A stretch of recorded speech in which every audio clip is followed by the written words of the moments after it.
Well, good day, everyone, and welcome to Tuesday, February the 3rd, and today's reading of the Tuesday edition of the Cape Cod Times. This is Doug Fagan, your volunteer reader, coming to you today, as always, from the studios of the Audible Local Ledger here in Deer Crossing off Route 28 in sunny this morning, Mashpee, Massachusetts. Well, we're going to start today's broadcast with a look at the weather, as we always do, and wait till you hear the lows that we're going to experience overnight this week. You're not going to be too happy about it. Anyhow, one down and one to go. Well, you say, what does that mean? Well, talking with a friend of mine yesterday at the gym, he felt the same way in that now we have January behind us and one more month, the short month of February, to go yet until we get into March, which in most of our minds kind of suggest we're well on our way, or most of the time anyhow, toward spring. So one down and one to go. That's not counting December when everybody's just looking forward to the holidays. So in this short month of February, this already being the 3rd, we're on our way to March.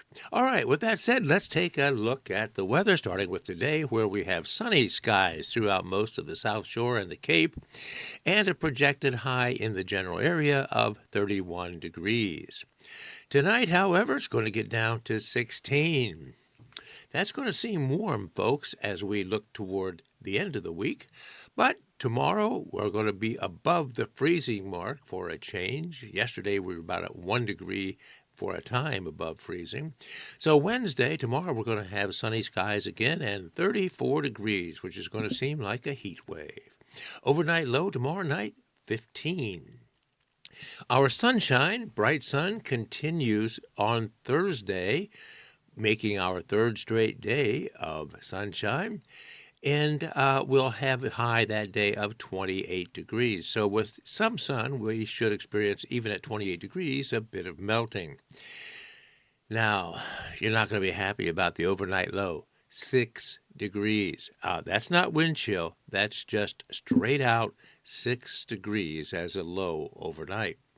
Friday, we're going to look at mostly cloudy, possibly a bit of snow in the afternoon and evening, a high of 31 degrees and a low of 12. And then, buckle up with your warm clothes for Saturday, folks. Cloudy and frigid with a bit of snow. Only 17 degrees as a high Saturday and a overnight low of 7. So if you're going to get out and about, today, Wednesday, or Thursday seemingly would be the days to do that, as we look to have a little bit of snow possibly on Friday and Saturday, but bone-chilling temperatures overnight and during the day on Saturday. So Saturday, you can do all your in-house preparations for your snacks and food and drink for the following day, Sunday's Super Bowl. Go Pats. All right, taking a look around the South Shore and the Cape at the temperatures today. These will be high temperatures that I'll give you. 34 in Plymouth, 33 in Wareham, 32 in Buzzards Bay. Crossing the canal into Sandwich, 32. 32 at Barnstable, Hyannis, Dennis, and Chatham. Same with Falmouth and Mashpee, 31, 32 in all of those places. Brewster, Eastham, Truro, 32 degrees, and out at the tip of the Cape in P-Town. Provincetown has a high today, folks, of 33 degrees. So you want to pretend you're a seal, put on your wetsuit and go swimming? Ill-advised, even though there are probably fewer sharks there in the water today due to the high temperature. The low temperature, rather, the high being only 36 degrees as the water temperature in Cape Cod Bay. Surprisingly, it's warmer than the Nantucket Sound temperature, which is at 31 degrees. So I strongly advise against swimming today, even though the wave heights in Cape Cod Bay are only 1 to 2 feet, and the wind direction is west-southwest at 4 to 8 knots. Wave heights out in the ocean on Nantucket Sound, 2 to 4 feet. Wind direction there westerly, 7 to 14 knots. Going out to the islands, again, bright sunshine, especially at Martha's Vineyard, where the temperature in Edgartown and Oak Bluffs is 32 degrees as a high, respectively. Moving on further out east to Nantucket, we find a high of 31 degrees in Nantucket Village and 32 degrees today in Secaucet. So there you have it, folks. Continue cold weather. And again, an overnight low Thursday of only 6. So the overnight low tonight of 16 and tomorrow 15 are going to seem warm. Overnight low Friday 12 and Saturday 7. So be prepared, folks. Get out and about and do those chores that you have to do today, Wednesday, and Thursday with the bright sunshine.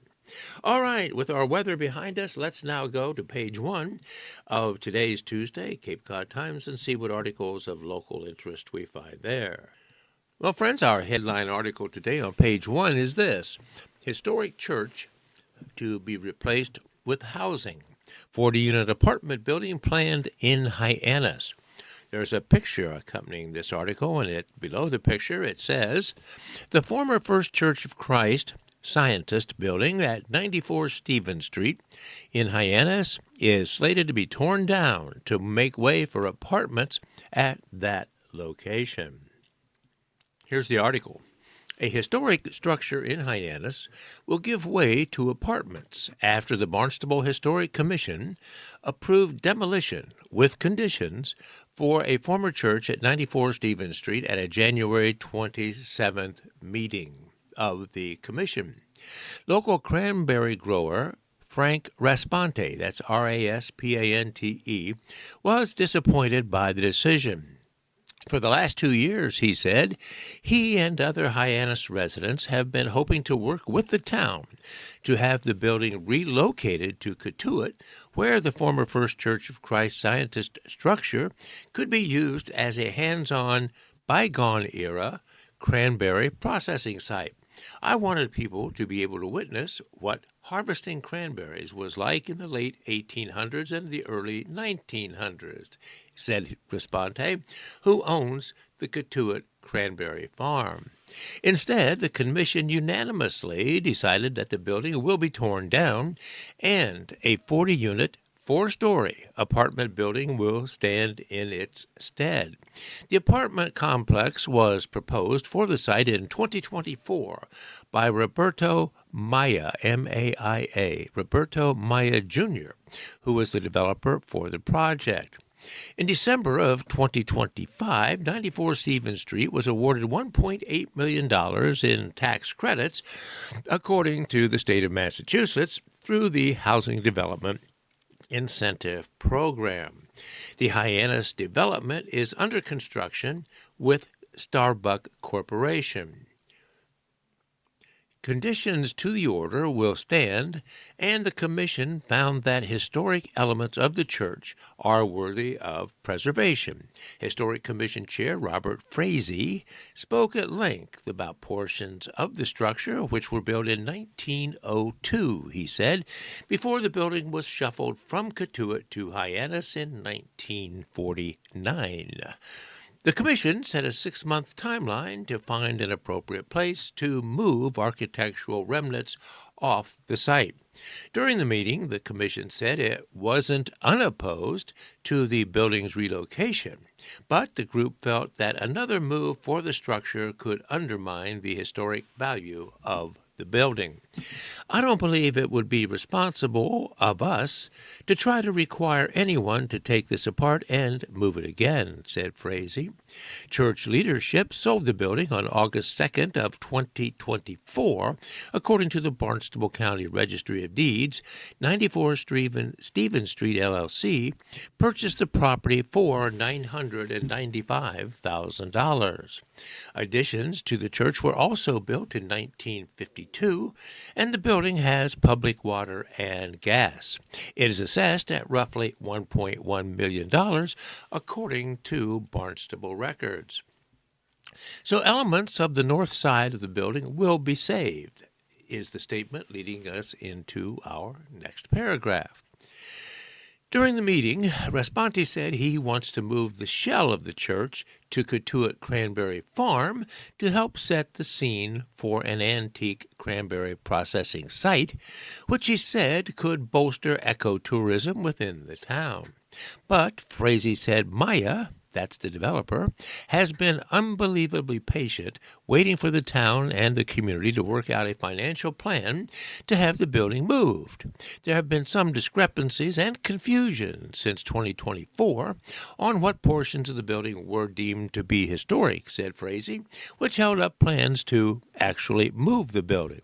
Responte told the Times that the town would also have difficulty securing Community Preservation Committee funds within a 6-month period to actually move the building. To any extent that you want to make a run at having a conversation with Roberto Maya and Starbuck Development and work something out, we won't stand in the way, said Frazee.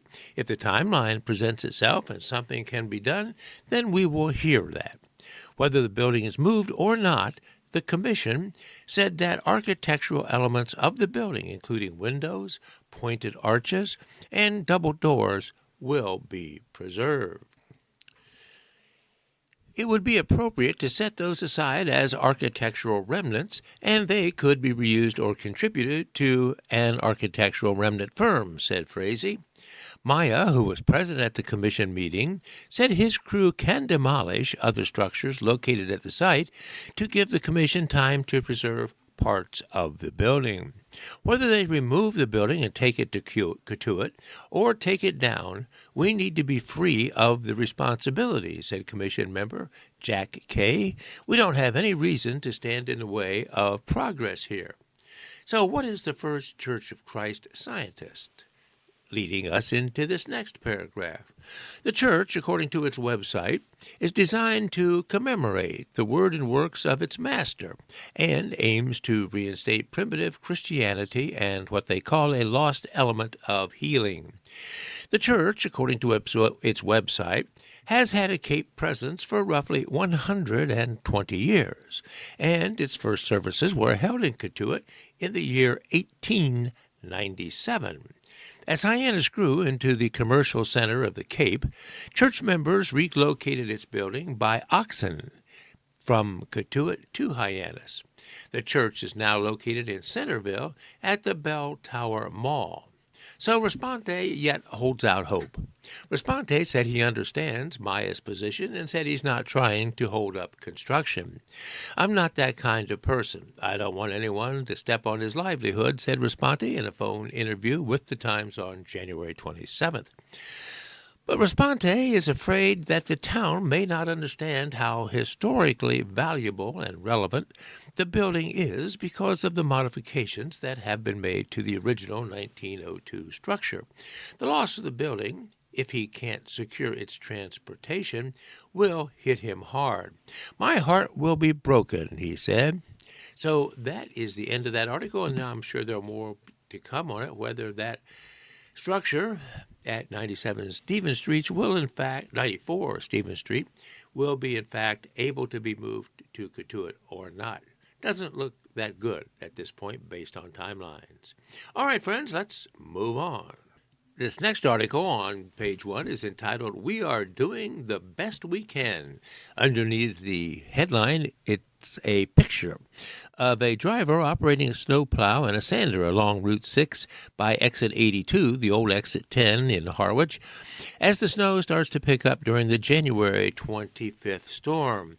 This article is written by Marilee Cassidy of the Cape Cod Times staff, and it says municipalities struggle with the lack of snowplow drivers. Margie Cullen and Rachel Devaney have contributed to this article as well. Here's the article. When the late January snowstorm dumped over a foot of snow on Cape Cod, some Sandwich Department of Public Works employees drove plows for 32 hours straight. It's really not safe, but we had to do it, Sandwich Town Manager George Bud Dunham said. The problem is the same in cities and towns across Massachusetts. There simply aren't enough private snowplow drivers. It's been an issue to attract enough private contractors to help us during snowstorms, said Dunham in a phone interview with the Times on this past Thursday.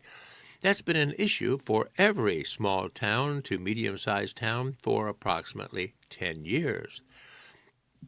On the past, Dunham said, Sandwich would have hired 10 to 15 private contractors to help public works employees with the snow. This past storm, the town only got 6 contractors. We don't have a large Department of Public Works staff, but we are doing the best we can, said Dunham, and they've done an outstanding job, frankly.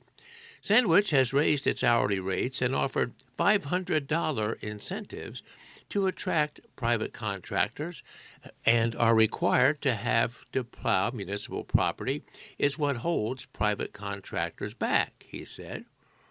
The high cost of insurance due to liability rules is the reason private contractors are leaving the snow plow industry across the state, according to Massachusetts Senate Minority Leader Bruce Tarr, a Republican from Gloucester. He's introduced a bill to address that. So why is there a lack of the snowplow drivers? Well, in 2010, a Supreme Judicial Court decision made it so the property owner is liable if someone injures themselves due to snow and ice accumulation, whether natural or unnatural. But, according to Tarr and landscaping professionals, property owners have since shifted liability to snowplow providers through their contracts, causing snow plowing companies' insurance rate to skyrocket, and some insurance companies to refuse to insure the snowplow drivers at all.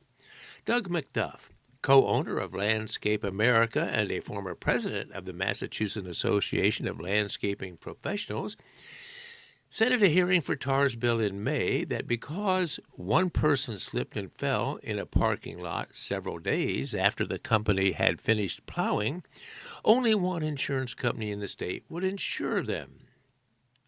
If this insurance company drops because we got another slip and fall, which will happen, we're in the snow business, it's going to happen. My insurance broker said our insurance will probably be in the range of $250,000 or more annually than we're currently paying, McDuff said. Another difficulty is that oftentimes the contracts prevent the companies from plowing unless there's 2 or 3 inches of snow on the ground. The contract sort of whipsaws the provider because they can't get started to plow snow, ostensibly to save money, but at the same time they would be liable if someone is injured from the snow that accumulates while they're not allowed to plow it under the contract, Tarr said. He said the difficulties around liability and subsequent cost of insurance have driven some of the contractors totally out of the business. For many of them, the insurance has been an obstacle they cannot overcome, Tarr said. So this bill would address the liability issue. Tarr's bill, S.1370, and the corresponding House bill would prohibit contracts for snow and ice removal that shift liability to either the property owner or the provider for acts they are not responsible for. It would not eliminate liability. A snowplower operator would still be liable if they injure someone or are negligent, as would the property owner be liable. The bill received a favorable report from the Committee on Labor and Workforce Development in August and is awaiting further action in the Committee on Ways and Means. Tarr said he hasn't heard any expressed opposition, and no one testified against it at the May hearing. Tarr hopes that it will soon be reported to the floor of the Senate for further debate. He said it probably won't pass before the end of this current snow season. It depends on how long the season goes. The way it's going, we might have some time yet, Tarr said. It's unlikely, but it is certainly a possibility. So, other ways to combat the snowplow shortage leads us into this next paragraph, which says, there are many other factors that may be contributing to snowplow shortage. The economics of snowplowing are difficult to begin with. The equipment is costly. Oftentimes, in a season, it has to be repaired. There's the cost of fuel. All of those things add up, Tarr said. And in some cases, you can go a complete winter where there isn't much demand for snow plowing, maybe multiple seasons as well, and yet the provider has had to make an investment in that equipment. All right, that kind of sums up some of the reasons why there may seem to be, especially on the towns on the Cape, a shortage of snow plowing to complement the plows held by the various towns in their DPW reserves. All right, friends, we are moving on. There are two more articles here on page 1, which I'll read for you, but they are not of local interest, but we'll still take a look at them and let you see what you think. This next headline says, 3 are arrested after university student dies. Delta Tau Delta chapter suspended pending investigations. This is an article from the Arizona Republic and the USA Today Network. And here is the article. An 18-year-old Northern Arizona University student died after an off-campus rush event, and 3 members of the Delta Tau Delta fraternity there were arrested on suspicion of hazing, according to Flagstaff, Arizona police. The name of the student who died was not released by authorities at the time of this publication. The student's death stunned the university, which has about 20,000 students on its Flagstaff campus.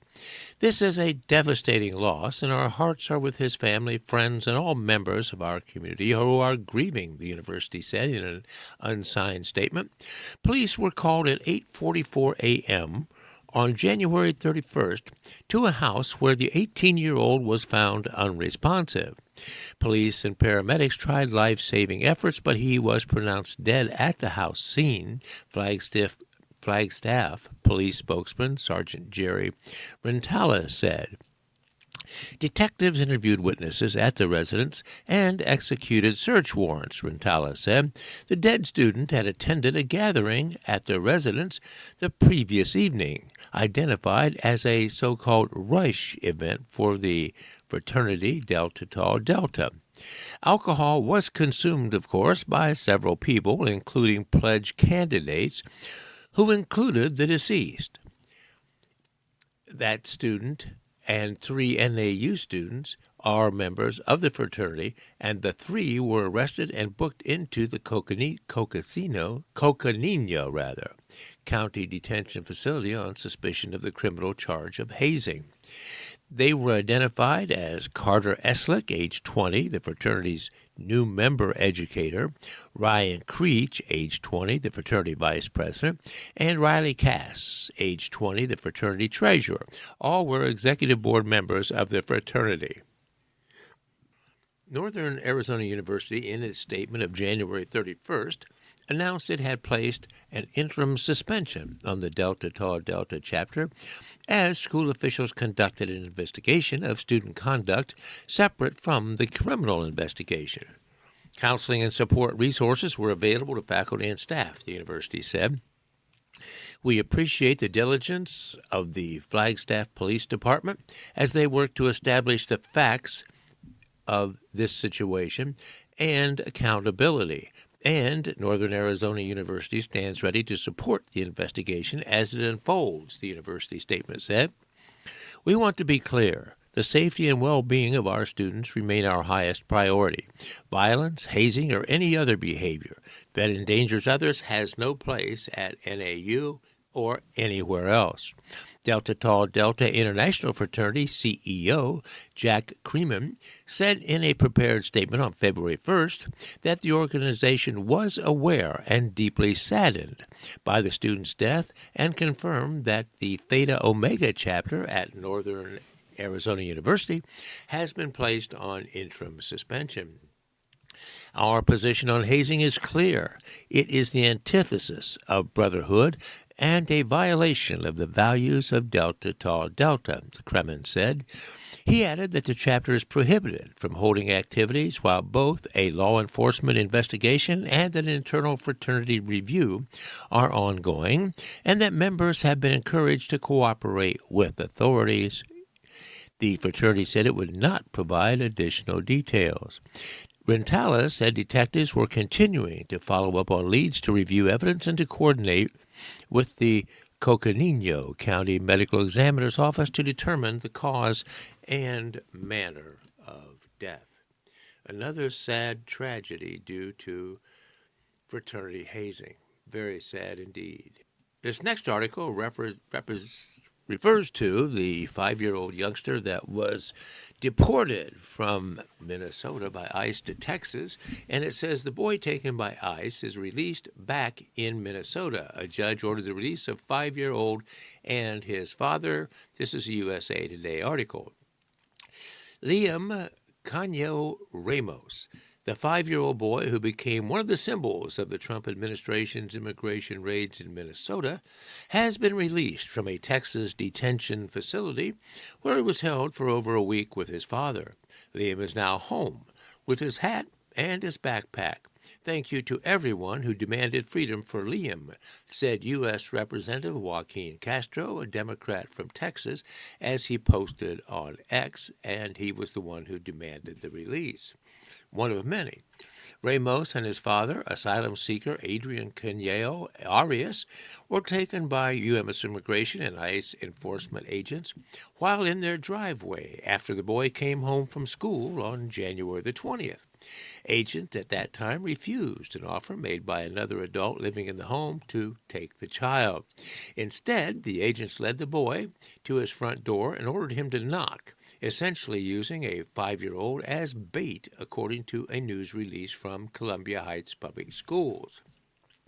While ICE has disputed this claim, Vice President J.D. Vance defended the agency on January 22nd, saying that federal officials were targeted by Canyo, an undocumented immigrant from Ecuador accused of trying to flee from immigration agents. As for the boy, Vance said, are they supposed to let a 5-year-old child freeze to death? The pair's release was ordered by U.S. District Judge Fred Biery on January 31st. Castro said he picked them up later that night, and they returned to Minnesota on February the 1st. The case has its genesis in the ill-conceived, incompetent implementation by the government to pursue daily deportation quotas, apparently even if it requires traumatizing children, Judge Biery wrote in his order, with a judicial finger in the constitutional dike. It is so ordered. Biery, in his ruling, also compared the administration's action to those of King George III, cited by the Founding Fathers in the Declaration of Independence. 33-year-old Thomas Jefferson enumerated grievances against a would-be authoritarian king. Over our nascent nation, we the people are hearing echoes of that history, Biery wrote. Castro's post included a photo of a handwritten note to Ramos where he asked the child to judge the United States not by your days at Dilley Immigration Detention Center, but by the millions of Americans whose hearts you touched. Photos of the arrest, which showed Ramos outside the home in a character hat with a Spider-Man backpack, circulated widely online. The arrest, along with the fatal shootings of Renee Good and Alex Preddy by federal agents, sparked intense protests in Minneapolis and across the country. President Trump's border czar, Tom Homan, last week described plans to, quote, draw down, end quote, the federal presence in Minnesota, though that has yet to happen. The Trump administration has deployed thousands of agents to the state as part of its wide-reaching deportation surge, especially evident in so-called blue states. USA Today has reached out to representatives for the boy's family for comment. All right, that concludes that article, friends. Well, folks, we are at roughly the halfway point of today's broadcast, and it's typically at this point where we take a look at the various obituaries that may be included in the paper.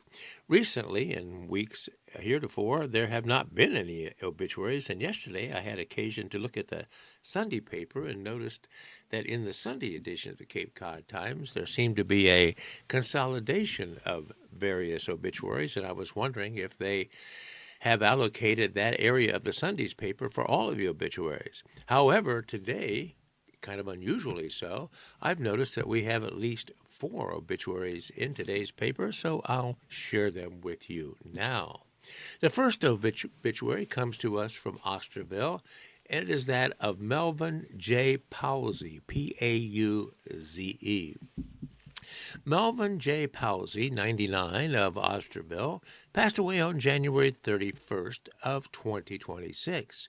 Born in Boston, he was the loving husband of 67 years to the late Violet Cecile Langelier. He was the son of the late Henry and Emily Pausey. Mel was a graduate of Brockton High School, class of 1944, and joined the U.S. Army in 1945.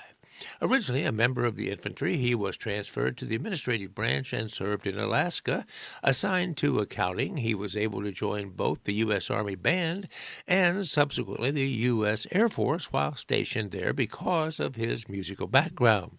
On his release from active duty, he remained in the U.S. Army Reserve for 29 years, retiring as Commander Sergeant Major with the 357th Civil Affairs Unit stationed in Boston, Massachusetts.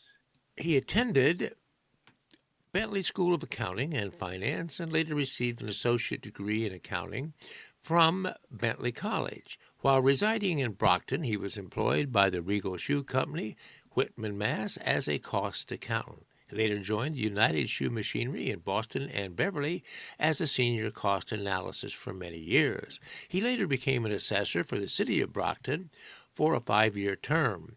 Mel and Cecile then moved to Osterville on Cape Cod. From there, he worked for Northrop Corporation, Norwood, Mass., until he succumbed to several heart attacks. Mel also worked for A&P Food Store in Osterville for 11 years before finally retiring.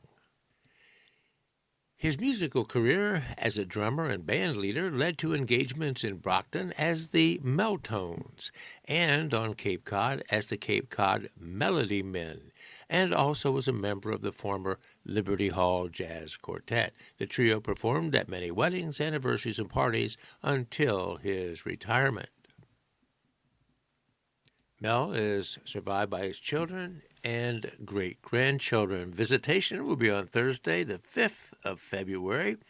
That's this Thursday from 4 to 7 p.m. in the Chapman Funeral and Cremations, John Lawrence Chapel at 3778 Falmouth Road in Marston's Mills. A funeral mass will be celebrated on Friday at 11 a.m.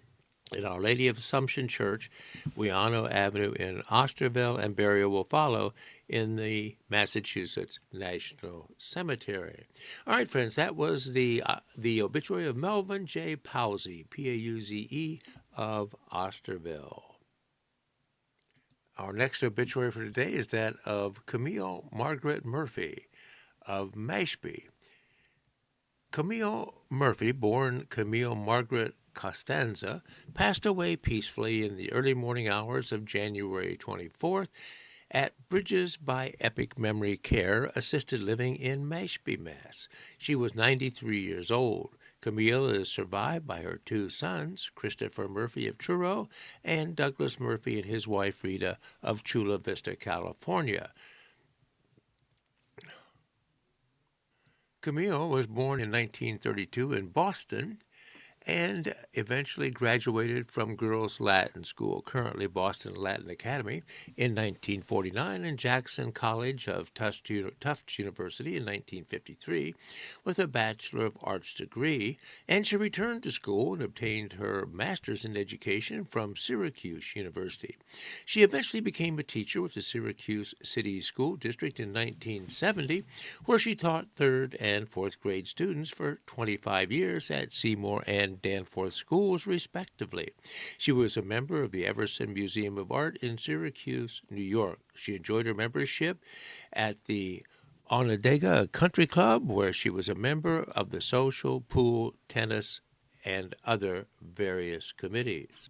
She enjoyed many philanthropic activities and was a volunteer in many organizations. She was a voracious reader and loved the beach, especially those on Nantucket and Cape Cod. There will be a private memorial service held in this coming summer. Their family is deeply appreciative for the compassion and care that Camille received at Bridges of Mashpee from Continuum Hospice of Cape Cod. All right, that, friends, was the obituary of Camille Margaret Murphy, who passed away on January the 24th. Our next obituary today is that of Nora E., known as Betty O'Gorman Del Conte. This is a dateline of Sagamore Beach. Nora E., also known as Betty Del Conte, age 91, of Sagamore Beach, formerly of Milton and Manomet, passed away on January 29th, surrounded by her family at her side. She was the beloved wife of the late Walter L. Del Conte. Betty enjoyed shopping, walking along the Cape Cod Canal while taking in the ocean air, and reminiscing about her summers on Manomet Beach with family and lifelong friends. For more than 20 years, Betty was a proud member of the Women's Coffee and Donuts Bowling League in Buzzards Bay, a community she enjoyed dearly. Visiting hours at the Alfred D. Thomas Funeral Home at 326 Granite Avenue in Milton will be Thursday from 4 to 8 p.m. A funeral mass at St. Elizabeth Church in Milton Friday morning, February the 6th at 10 a.m. will be held as well, and burial at Milton Cemetery. In lieu of flowers, donations may be made in her memory to Cranberry Hospice in Plymouth or the MSPCA. All right, friends, that was the obituary of Nora E. Betty Del Conte, age 91, of Sagamore Beach. Our next obituary is that of Calvin Eldridge, with a dateline of Harwich. Calvin Burley Eldridge, age 96, a lifelong resident of Harwich, Mass., passed away on January the 5th.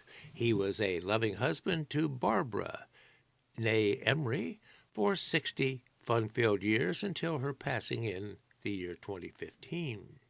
Calvin grew up in Pleasant Lake, where he enjoyed all the simple pleasures of a small-town community. He was very proud to be a fourth-generation cranberry grower. His fondest memories were working side by side with the wonderful people he considered his friends. Calvin attended Bristol Agricultural School, where he developed a love of all things nature.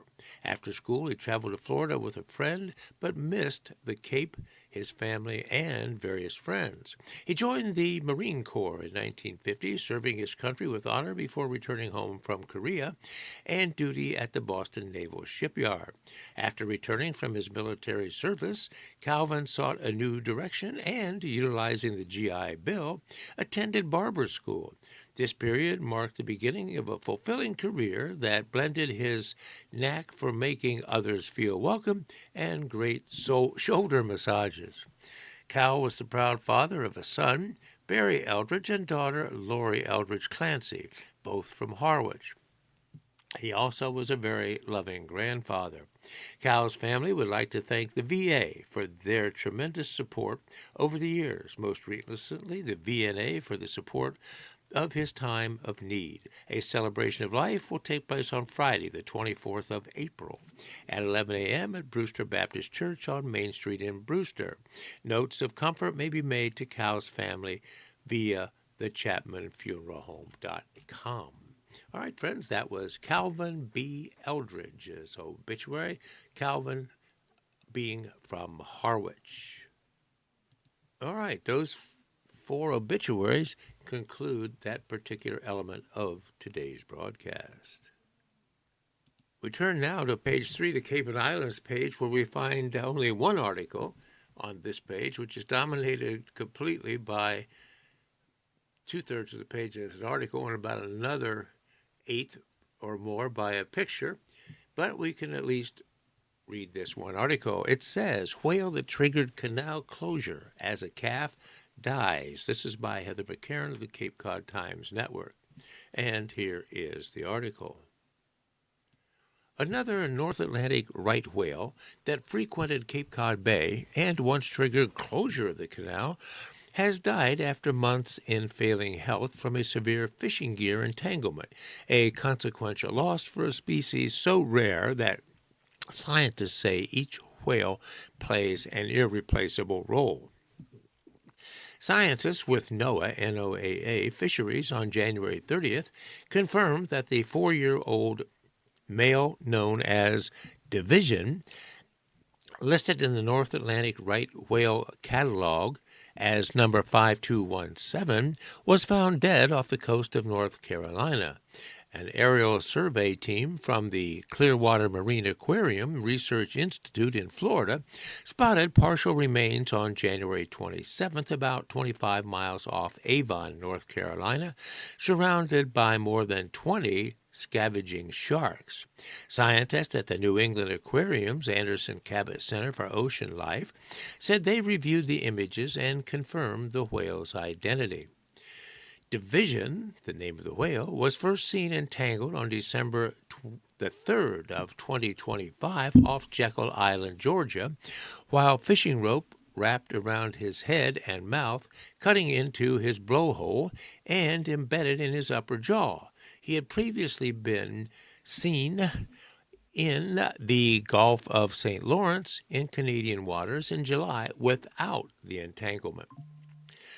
Response teams attempted partial disentanglement on December 3rd and 4th, consulting with scientists at the Center for Coastal Studies in Provincetown, who have pioneered whale disentanglement methods, but responders were unable to fully remove the complex wrapping around the whale.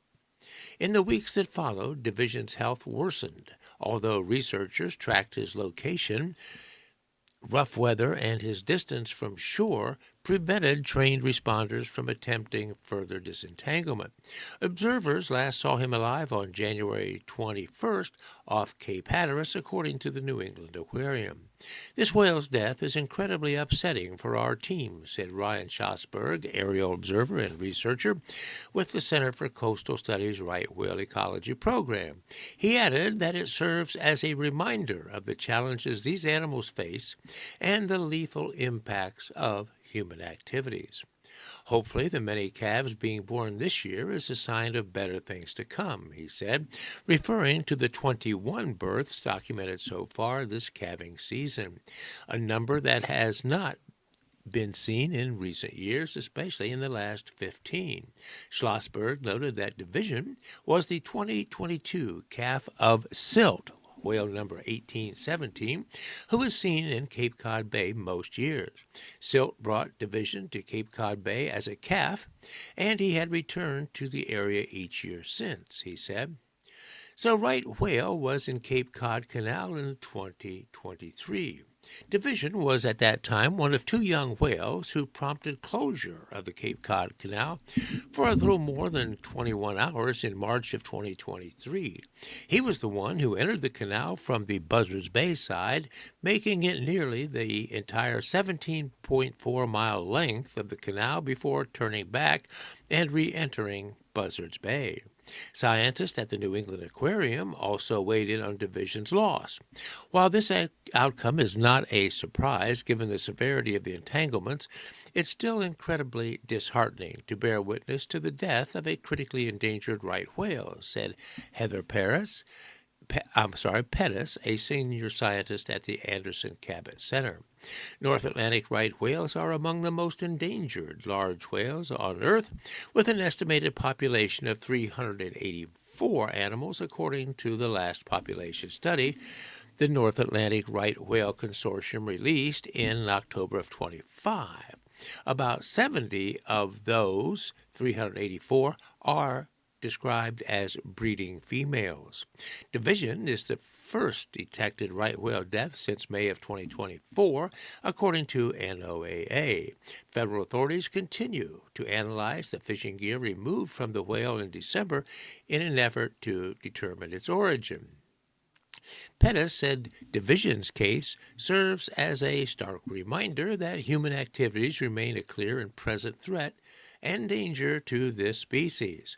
Scientists named Division in 2025 for his callosity pattern on his head, resembling the mathematical symbol of division. Division was the youngest of 4 siblings, and despite the young age, scientists had already documented 3 previous entanglements. So the leading cause of right whale deaths leads us into the next paragraphs.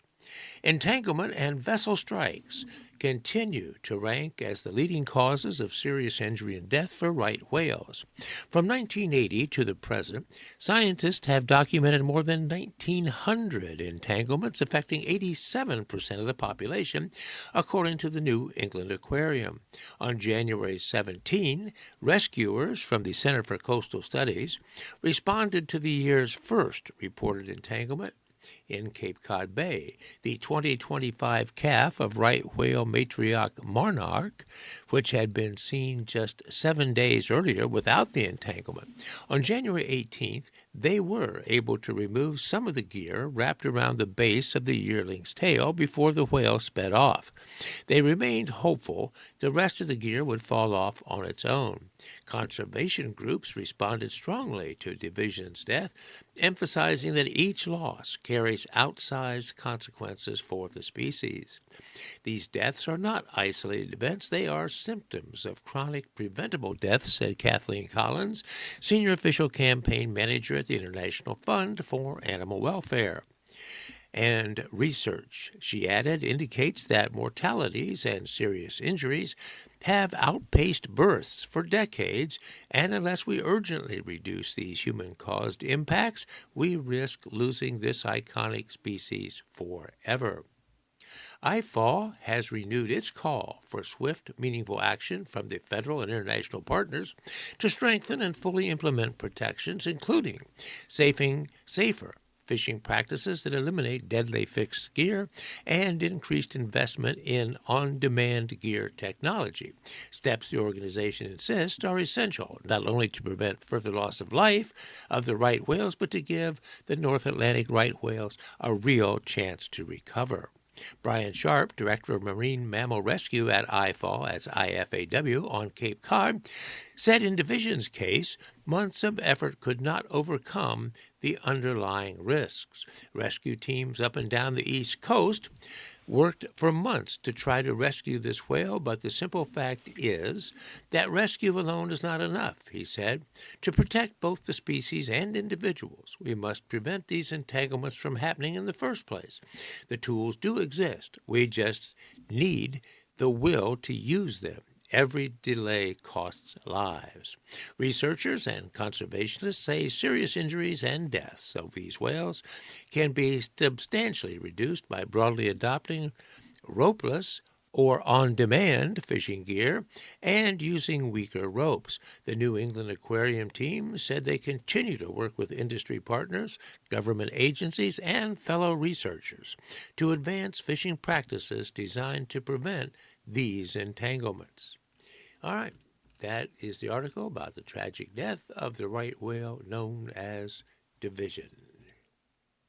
This next article has a local reference to it. It says here, sickened family of Hyannis shooting victim reacts to bail ruling. There's a picture accompanying this article, and below the picture it says, a group of people from the Cape who came up to observe the case of murder defendant Alex Green on January 30th, many of whom are members of the local NAACP. And here is the article. It has a dateline of Brockton. On Sunday, March 16, 2025, 41-year-old Tony Johnson was enjoying a night out with his girlfriend at a popular Irish pub in Hyannis when he was shot in the head and killed in a nearby parking lot, the police report said. The alleged shooter, 36-year-old Alex Green, was quickly arrested and charged with murder. Since his arrest last year, Green has been repeatedly ordered held without bail, first at his arraignment in Barnstable District Court in March and again in Barnstable Superior Court in this past July. His case was transferred to Plymouth Superior Court in September, and on December 2nd of this past year, Judge Beverly Canone, best known for presiding over the Karen Reed trial, granted the defense's motion for release. Green release of Green on bail. He posted a $100,000 bail and walked out the door the next day, according to court records. The decision relied partly on the defense's claim that Green's diabetes diagnosis was extremely difficult to manage in prison, citing lack of outdoor exercise and insufficient dietary options like vegetables. The decision to release Green, who is white and a resident of Yarmouth, on charges he killed Johnson, a black man, sent shockwaves through the community, drawing outrage from grieving family members, friends, and community members who attributed the decision to racial and economic disparities in the Justice Department. Had a job lined up with Barnstable Sheriff's Office. Leads us into the next paragraph. A spokesman for the Barnstable County Sheriff's Office also confirmed that prior to the incident, Green was offered an opportunity to join the next Correctional Officer Academy, but he was never employed as a cadet. Around 36 of those individuals, including leaders, members, and local social justice groups, including the Cape Cod chapter of the NAACP and the Martin Luther King Jr. Action Team, the racial justice arm of the Nauset Interfaith Association, drove nearly 2 hours to Brockton Superior Court Friday to attend a hearing to review the bail decision. Jade Penna, Johnson's girlfriend, told the Enterprise before the hearing she was shocked at the judge's decision. It's hard to find words. I sat there in silence, she told the Enterprise Friday, adding that the reason the hearing was moved to Brockton Superior Court was because of her connection to Barnstable Superior Court. At the hearing were Johnson's 17-year-old son and 20-year-old daughter. Tanya Montgomery, the grandmother of Johnson's daughter, told the Enterprise before the hearing she was sickened and nauseated by Cannon's decision to release Green on bail. I can't actually believe that happened, and I can't believe Johnson, won't be there to walk my granddaughter down the aisle, Montgomery said Friday. Justice shouldn't mean just justice for white people. It should be justice for everyone. If Mr. Green was black, he would still be behind bars. What Green has taken away from his children is too much, Latoya Nelson, the mother of Johnson's son, added. He was a great dad. He was a good person. Canone, again, that's Judge Canone, presided over the hearing to review the bail decision Friday, January 30th, and took the matter under advisement. On Sunday, March 16th of 2025, just after 1 a.m., Barnstable police were dispatched to the North Street parking lot behind Puritan of Cape Cod for reports of a gunshot. Johnson was found lying in a pool of blood between two parked cars with what appeared to be a gunshot wound to the face, according to the police report. A pair of car keys, also covered in blood, were still in Johnson's hand, and officers found one spent shell casing and one live round near his body. Johnson was then transported to Cape Cod Hospital, where he was pronounced dead around 1:30 a.m., according to the police report. According to witness statements, Johnson had left the bar to grab a jacket from his companion's vehicle when he exchanged words with Green's wife right before he was shot. One witness who reported hearing gunshots saw a truck pull out of the lot aggressively, screeching its tires. Another witness observed a dark-colored truck speed out of the parking lot as well. Officers located the suspect's truck in a convenience store parking lot in Hyannis after Green's wife, who was a witness to the shooting, called dispatch to report that her husband had been involved in the shooting. According to the police report at the time, officers found Green seated in the driver's seat with his hands in the air, sobbing loudly. Green was transported to the Barnstable Police Department shortly after 1:30 p.m. Green was yelling then at the top of his lungs, "Why are you doing this? You know my family, my family." He kept yelling this over and over during transport, then suddenly went silent, an officer wrote in his report.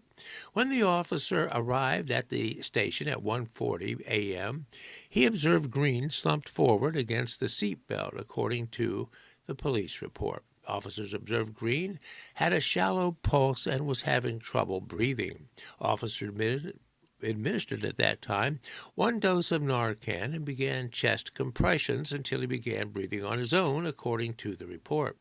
At around 2 a.m., Green was transported from the station to Cape Cod Hospital under police escort, according to the police report of the time. Just after 5:30 a.m., Green arrived back at Barnstable Police Department, where he was charged with murder. So what happens next? Well, the hearing on Friday, January 30th, was to review the bail decision. Judge Canone said she would take the matter under advisement, but did not indicate when she would rule on the hearing. Now turning to the lighter side of today's paper, the sports. As we all know, the beloved Patriots are heading to this Sunday's Super Bowl in a repeat matchup with the Seattle Seahawks. And we all remember the last time they played and when this miracle interception by Malcolm saved the day. Anyhow, this statement references Super Bowl 60, and it says words of wisdom. It says Drake May is looking to join Tom Brady as the only quarterbacks to ever lead the New England Patriots to a Super Bowl victory. May was asked at Super Bowl opening night about the best advice he had received from Brady. His statement was, "Well, I've met Tom a few times, and one of the best things he said is there's no shortcuts to it." May told reporters, "There are no shortcuts to putting in the work. The proof is in the pudding. Knowing that the shortcuts that people can try to take, it's just not worth it," he added. "You got to get the most out of what you put into it." He's been great at that, and he obviously showed that throughout his career. So words of wisdom from old Brady to young Drake May. We're all wishing the Patriots well as they go for this, what was previously thought to be an unfathomable end to the season, and their wonderful record under new coach Mike Vrabel. Now, friends, let's take a very quick look at the various lottery results and jackpots. Mega Millions, the drawing will be held today at 11 o'clock this evening, currently has a jackpot of $323 million. Powerball, the drawing will be held tomorrow at 11 o'clock. That jackpot is currently $80 million. Most recent winning numbers in the Mega Millions, which was held last Friday, the 30th of January, were these: 11, 34, 36, 43, 63, with a mega ball of 13. Again, Mega Millions last Friday, 11, 34, 36, 43, 63, and 13.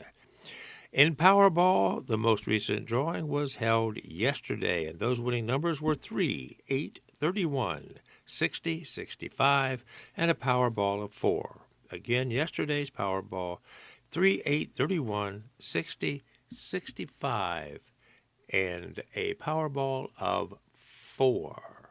We really don't have much time for any other references of the lottery, so we'll move on. With the Super Bowl coming up this Sunday, as we said before, I'd like to leave you with some fun quotes about the Super Bowl. You've probably all heard this one before. It's from Archie Griffin of Ohio State and Cincinnati Bengals fame. "It's not the size of the dog in the fight, but the size of the fight in the dog." Yeah, I know you've all heard that before. All right, how about this next one? "Are we underdogs again? Great, great. I always root for the underdogs. You know why? Tell them no one thinks you're going to win, and you're good enough and it doesn't register." That's from Mr. Lurie, owner of the Philadelphia Eagles. This one from the Chicago Bears legend Walter Payton. "When you're good at something, you'll tell everyone. When you're great at something, they'll tell you." Walter Payton of the Chicago Bears. This one from Lou Holtz, who's just recently gone into hospice, by the way. "If what you did yesterday seems big, you haven't done much today." Lou Holtz, New York Jets. This from Mike Ditka, former coach of the Bears and player for the Bears. If you're not in the Super Bowl parade, you watch the parade. That's life. And finally, this one from the great Vince Lombardi. We would accomplish many more things if we did not think of those things as being impossible. Vince Lombardi, coach of the Green Bay Packers. All right, friends, that concludes today's broadcast of the Tuesday edition of the Cape Cod for this February the 3rd. As I conclude the broadcast, I remind you that this has been Doug Fagan, your volunteer reader, coming to you from the studios of the Audible Local Ledger. I'm wishing you a happy and healthy week. Take care, my friends, and so long for now.